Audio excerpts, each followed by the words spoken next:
नमस्कार, math with संकल्प YouTube channel में मैं चंदन सिंह आपका वेलकम करता हूं और हम लोग पढ़ रहे थे साधारण ब्याज के प्रीवियस ईयर के क्वेश्चन।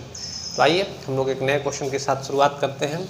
क्वेश्चन है कि 5000 की राशि दो भागों में इस प्रकार विभाजित की जाती है कि पहले भाग पर 4.1/5 वर्षों के लिए 6.2/3% प्रति वर्ष की दर से साधारण ब्याज, दूसरे भाग पर 2.3/4 वर्षों के लिए 4% प्रति वर्ष की दर से साधारण ब्याज का दुगना है। दूसरे भाग का पहले भाग से अनुपात ज्ञात करें। तो कैसे कर पा रहे होंगे क्वेश्चन को? तो जैसे आप इस बात को समझिएगा कि हमारा मूलधन तो 5000 है और इनको दो भागों में बांटा गया है, P1 और P2 में। अब ध्यान यहाँ पे आपको ये रखना है कि चूंकि इनका अनुपात पूछ रहा है इसलिए इस अमाउंट पर कोई फर्क नहीं पड़ेगा। इसलिए इस अमाउंट पर फर्क नहीं पड़ेगा कि आप अगर इस अमाउंट को लेकर भी बनाते हैं P1 P2 कि पहले भाग पर P1 और दूसरे भाग पर P1 माइनस 5000 तो भी रेशियो वही आएगा। तो मेन जो इसका इफेक्ट पड़ेगा वो किस पर पड़ेगा? तो हमारा इस P2 और P1 का ही अनुपात पूछा, तो इसको तो हमको काटना है नहीं। तो अगर काटना इसको है नहीं तो हमको इसका अलग अलग पैसा लेने की आवश्यकता भी नहीं है। हम लोग को सिर्फ और सिर्फ किस पर डिपेंड करेगा इस P1 और P2 का अनुपात? तो दिए गए वर्षों और उस पर प्राप्त हमको ब्याज, उस पर जो प्रतिवर्ष हमको ब्याज प्राप्त हो रहा है उस पर डिपेंड करेगा।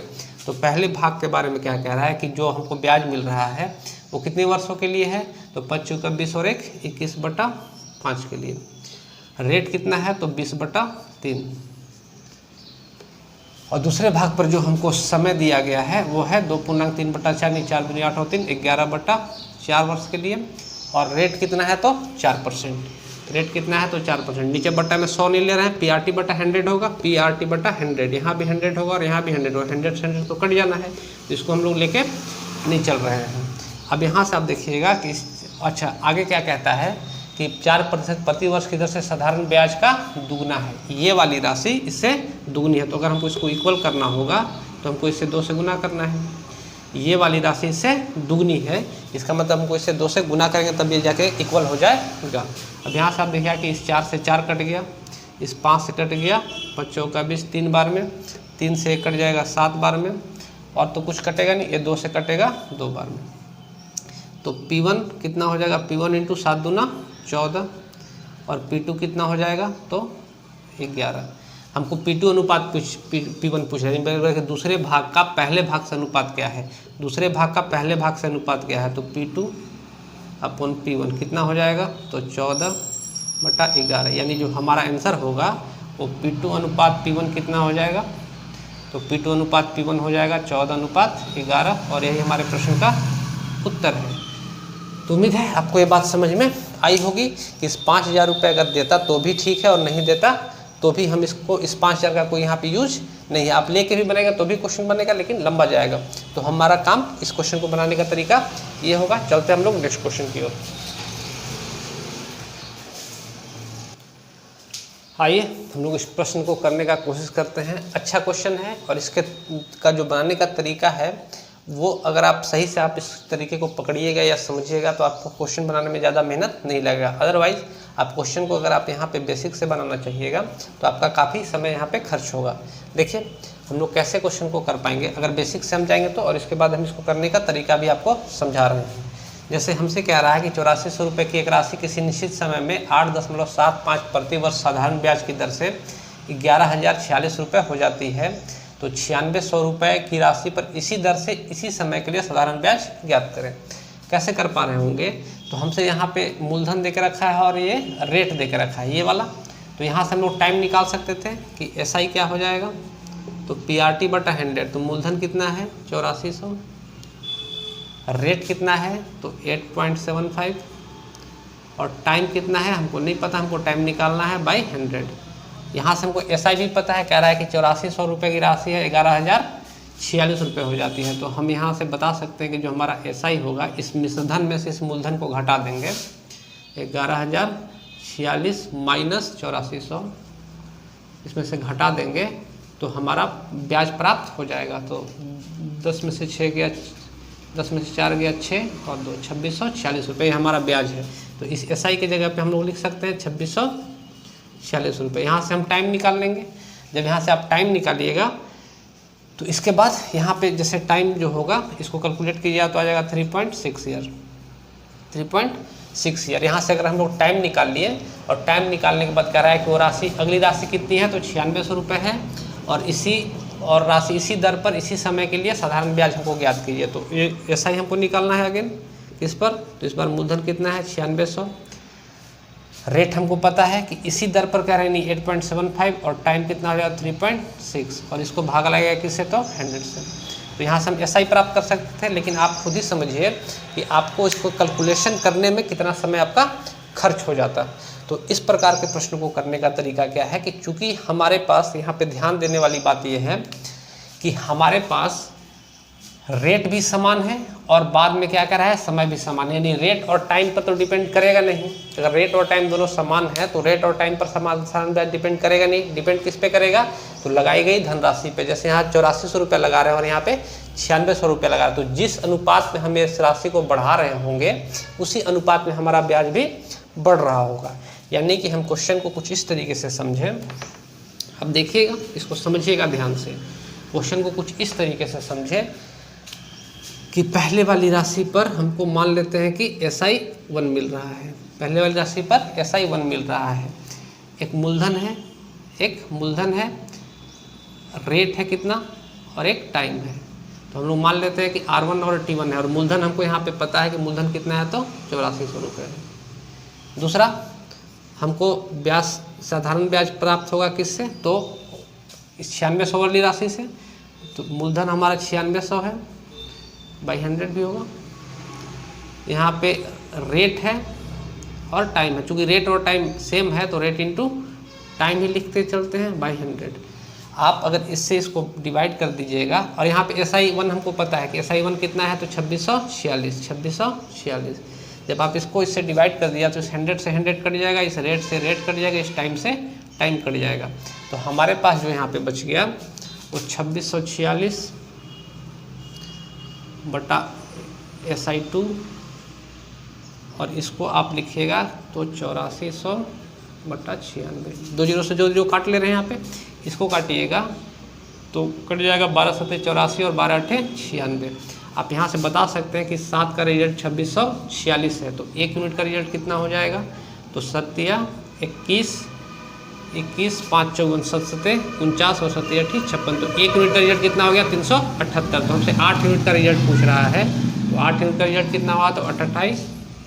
8 यूनिट का रिजल्ट मल्टीप्लाई बाई 378, 28 64 का 4 हाथ में रहा 6, 8 सत्ते 56 और 6 62 का 2 हाथ में रहा 6, 8 3 की 24 और 6 30, यानी 324 रुपये। यही हमारा आंसर है। तो क्वेश्चन बनाते समय आप इस बात का ध्यान रखिए, आपको इतना भी नहीं करना, इतनी बातें तो मैंने आपको समझाने के लिए बताई। जब भी इस तरह के क्वेश्चन में हमसे कह रहा है कि रेट और टाइम समान है, रेट और टाइम समान है, तो हमको ये बात समझनी होगी कि रेट और टाइम पे हमारा ब्याज जो हमको एक्स्ट्रा जो भी मिलेगा वो इस पर डिपेंड नहीं करके जो मूलधन हम बढ़ा रहे होंगे उसी के अनुपात पर डिपेंड करेगा, उसी के अनुपात पर डिपेंड करेगा। तो सिर्फ इस क्वेश्चन में हमको इतनी बात लिखनी थी, सिर्फ इस क्वेश्चन में हमको इतनी बात लिखनी थी और इतनी बात समझनी थी कि जो भी हमको एक्स्ट्रा ब्याज प्राप्त होगा वो मूलधन जिस अनुपात में बढ़ा होगा उसी अनुपात में हमको ब्याज भी बढ़ के मिला होगा। तो मूलधन कितना है, तो पहला वाला मूलधन 8400 है, दूसरा वाला मूलधन 9600 है, और ब्याज भी हमको इस अनुपात में मिला। तो पहला वाला ब्याज 2646 रुपया है, इसमें से इसको घटा के ब्याज निकाल रहे हैं पहला वाला, और दूसरा वाला ब्याज हमको नहीं पता तो हम लोग SI2 मान लेते हैं। इसको आप काट लीजिएगा, 2 जीरो से 2 जीरो कट गया, 12 से काटिएगा तो 7 बार में, 8 बार में, इससे काटिएगा तो 378 आया था ना, 3 सत्ते 21, 378, यानी 1 यूनिट का रिजल्ट 378 हो गया। तो 8 यूनिट का आपको रिजल्ट यहाँ से निकालना था, तो 8 यूनिट का रिजल्ट कितना होगा, तो 324 रुपये, और ये हमारे प्रश्न का उत्तर भी है। तो ये प्रश्न ज़्यादा आसानी से और ज़्यादा अच्छे तरीके से आप इसको बना पाते अगर इस क्वेश्चन की भाषा समझ रहे होते, तो या इस क्वेश्चन में करना क्या है समझ रहे होते। तो उम्मीद है आपको ये बात समझ में आई होगी कि जब भी कभी भी रेट और टाइम समान रहेगा तो मूलधन जिस रेशियो में बढ़ेगा उसी रेशियो में हमारा ब्याज भी बढ़ेगा। तो चलते हैं हम लोग नेक्स्ट क्वेश्चन की ओर।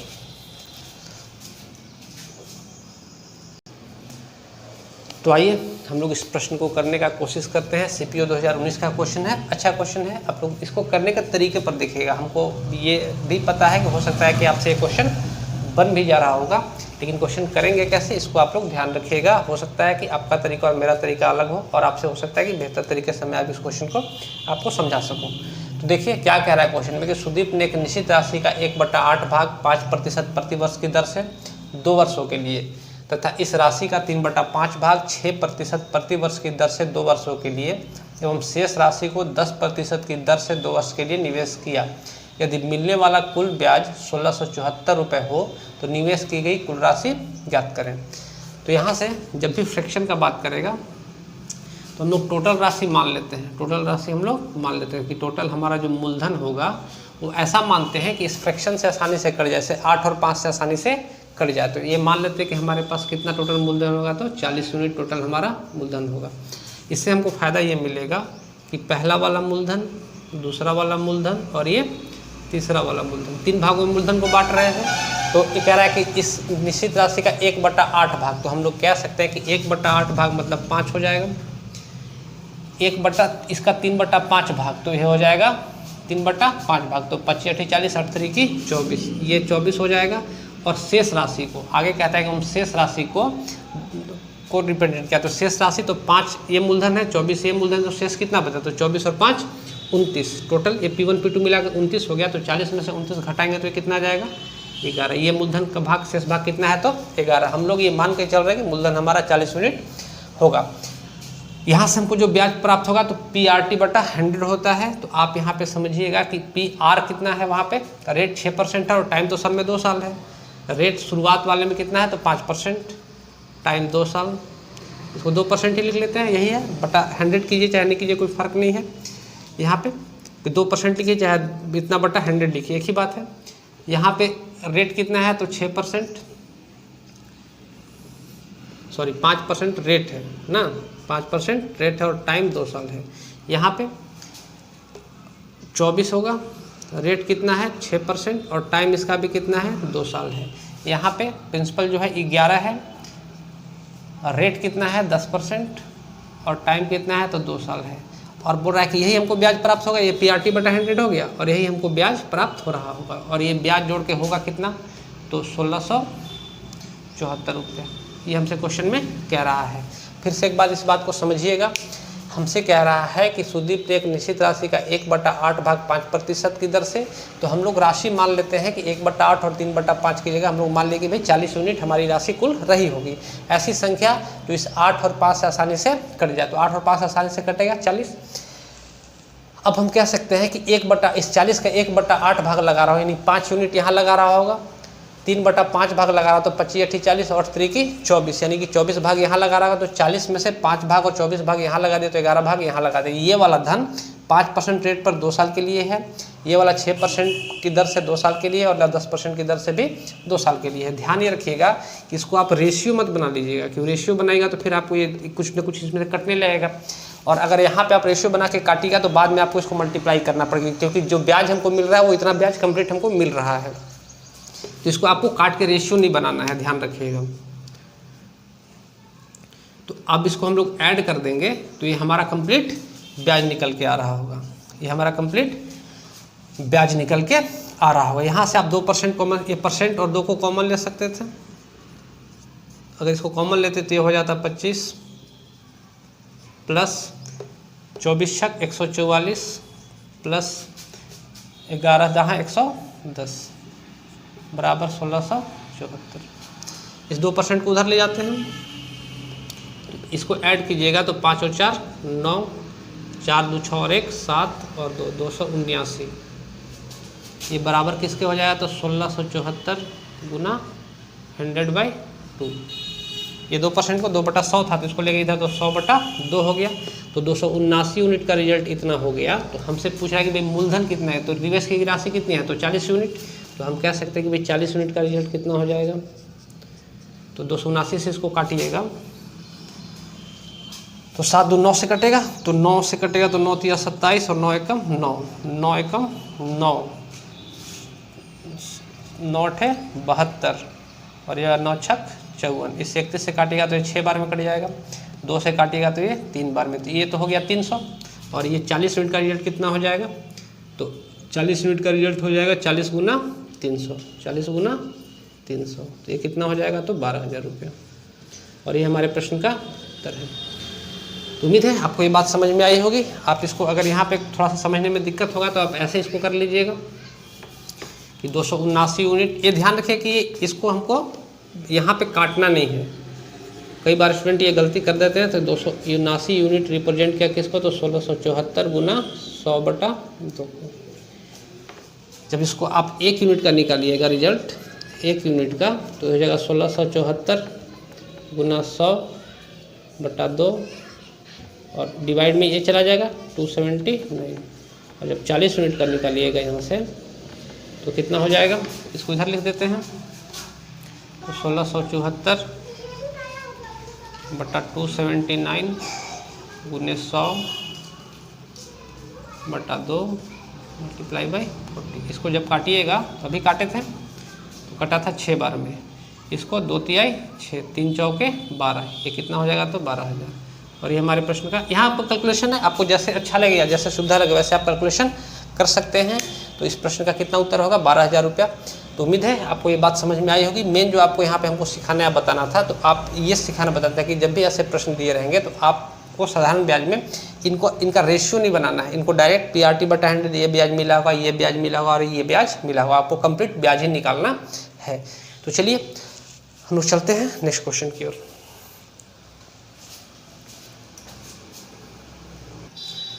तो आइए हम लोग इस प्रश्न को करने का कोशिश करते हैं। क्या कह रहा है कि एक धनराशि पर साधारण ब्याज की दर पहले 4 वर्षों के लिए 5%, अगले 3 वर्षों के लिए 8% एवं 7 वर्षों के बाद की अवधि के लिए 10% प्रति वर्ष है।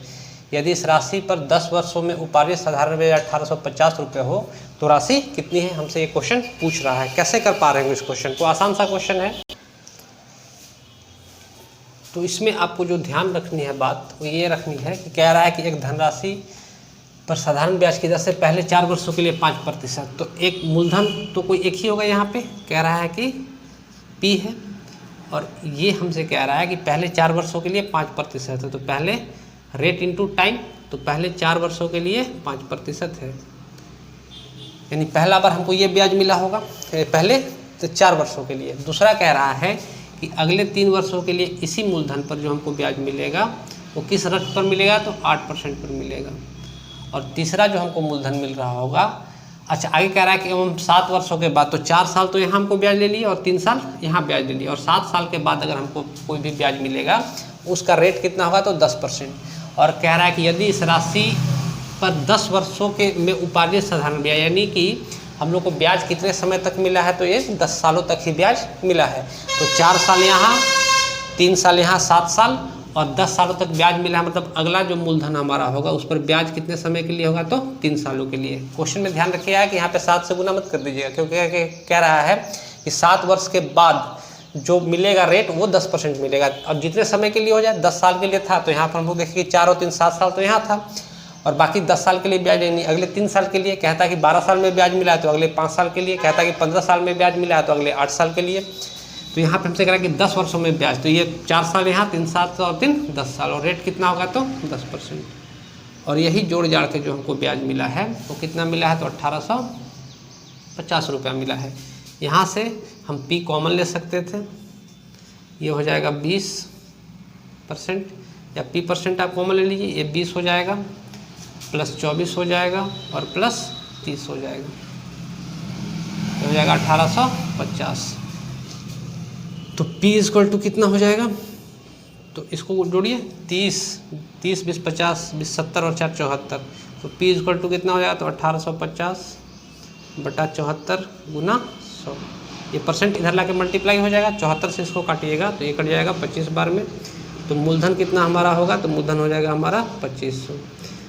ये हमारा आंसर है। जब आप क्वेश्चन बनाते हैं और आपको इन सब तरीके पता होंगे क्वेश्चन बनाने के लिए, तो आप डायरेक्ट यहाँ से बता सकते थे कि यहीं से आप इस चीज़ को ऐड कर देते कि ये 5 का 20 साल हो गया, ये 8 की 24 साल हो गया, और 10% के लिए 3 साल यहाँ पे 10 वर्षों के लिए है, तो 7 साल तो यहाँ निकल गया और 3 साल के लिए यानी 10 या 30 हो गया।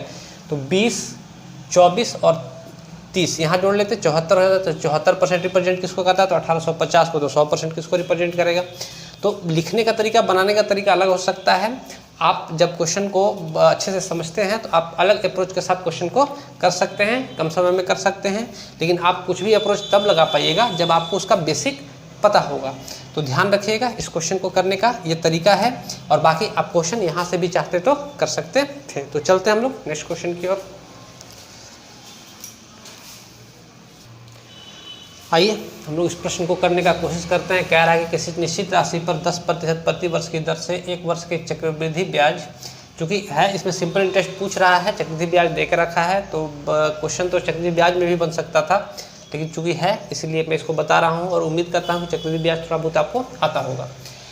और चक्रवृद्धि ब्याज में 88.80 का अंतर है जब ब्याज का संयोजन अर्धवार्षिक और वार्षिक किया जाता है। इसी राशि पर इसी दर से 1.2/3 वर्षों का साधारण ब्याज कितना होगा।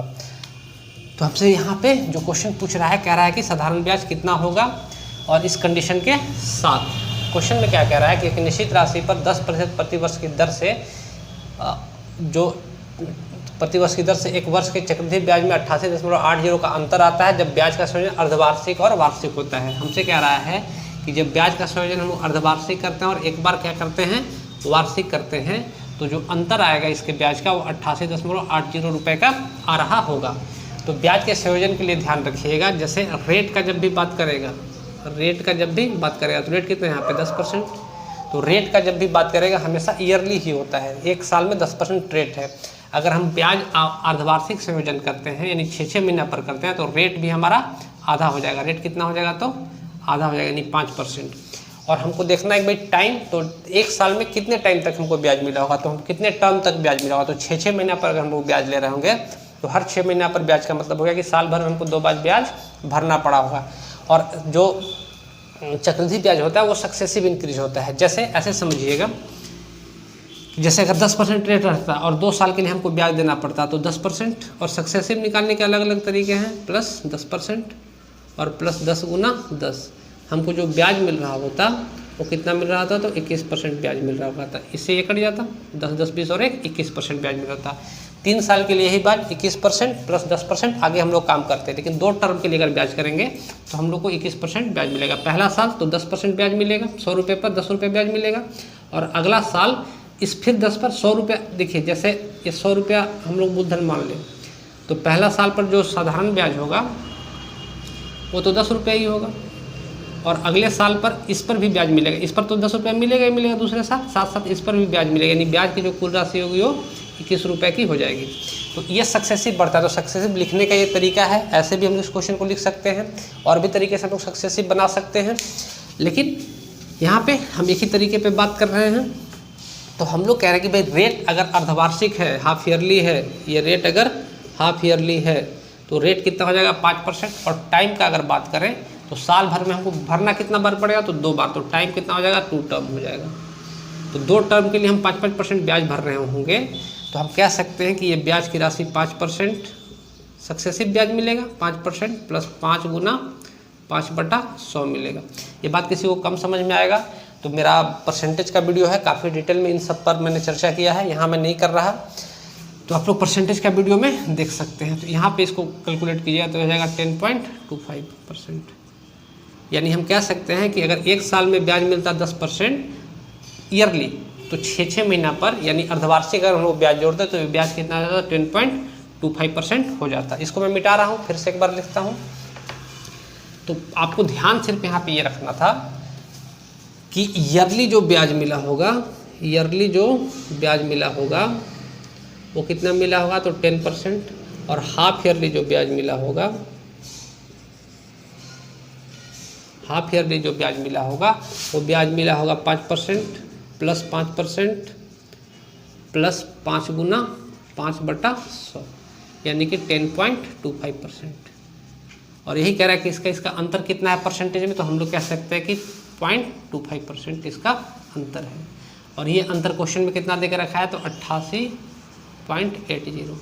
तो 100% यानी हमारा मूलधन कितना हो जाएगा, तो हम लोग कह सकते थे कि 88.80/25 इंटू 100 पॉइंट का इस दशमलव से डेसिमल काट लीजिएगा। ये हमारा ब्याज बनता, ये हमारा मूलधन बनता, सॉरी।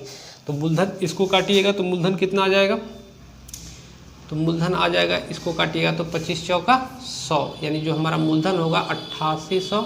इसको गुना करने की यहाँ आवश्यकता नहीं है क्योंकि ये हमको मूलधन का काम है, क्योंकि हमसे क्या पूछ रहा है कि इसी राशि पर इसी दर से 1.2/3 वर्षों का साधारण ब्याज कितना होगा। तो ये हमारा क्या निकल के आ गया, मूलधन। ये क्या निकल के आ गया, मूलधन। हमको निकालना तो साधारण ब्याज है, तो SI बराबर क्या होता है, सिंपल इंटरेस्ट। तो P मूलधन हमको पता चल गया कि 8800 गुना 4 है।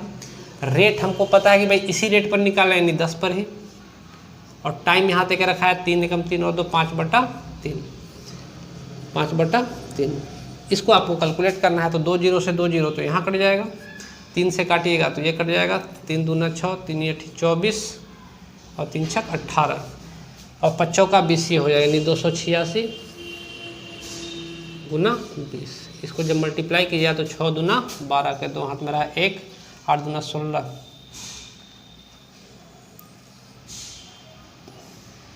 अच्छा 3 9 27 है, 9 बार में कटेगा ना जी। ये हो जाएगा 6 दूना 12 के 2 हाथ में रहा 1, 9 दूना 18 19 का 9 हाथ में रहा 1, 2 दूना 4 और 1 5, ये 0 तो है ही। ये हमारा आंसर है। SI जो होगा वो 5920 रुपये होगा। तो उम्मीद है आपको ये बात समझ में आई होगी। आपको जो चीज़ यहाँ से आसानी से समझनी थी, आपको इतनी चीज़ें लिखनी नहीं होती एग्ज़ाम में, आपको सिर्फ बात यहाँ पे अच्छे से समझिएगा। एग्ज़ाम में आपको कम से कम लिखना है और आपका आंसर जल्दी आएगा अगर आप चीज़ों को अच्छी तरीके से समझे रहिएगा। तब यहाँ पे हमको देखना था कि रेट कितना था, 10%। जैसे ही हाफ ईयरली किए तो रेट हो गया हमारा 5%, और 1 साल में 2 बार ब्याज भरे होंगे। अंतर तो 1 साल का बता रहा है, तो 5%, 5%, 10% और 25 यानी 0.25, यानी 25 का अंतर रहा होगा यहाँ पे। तो 0.25 रिप्रेजेंट किसको किया, 8880 को। तो मूलधन यहाँ से निकाल लिया और मूलधन यहाँ पे रखते हैं, हमारा SI निकल के आ गया। तो उम्मीद है आपको इतनी बातें समझ में आई होंगी। तो आज के लिए इतना ही रहने देते हैं। मैं जो भी बता रहा हूँ, सिखा रहा हूँ आपको, वो उन स्टूडेंट्स के लिए है जिनको ठीक ठाक सा उनका बेसिक है। मैं बिगनर्स के लिए ये वीडियो बना भी नहीं रहा, तो बिगनर्स अगर कोई होंगे तो उनको ज़्यादा तो इसमें समझ में नहीं आएगा, लेकिन फिर भी देखते रहिए। तो ये वीडियो आपको कैसा लगा कमेंट करके ज़रूर बताइए। धन्यवाद।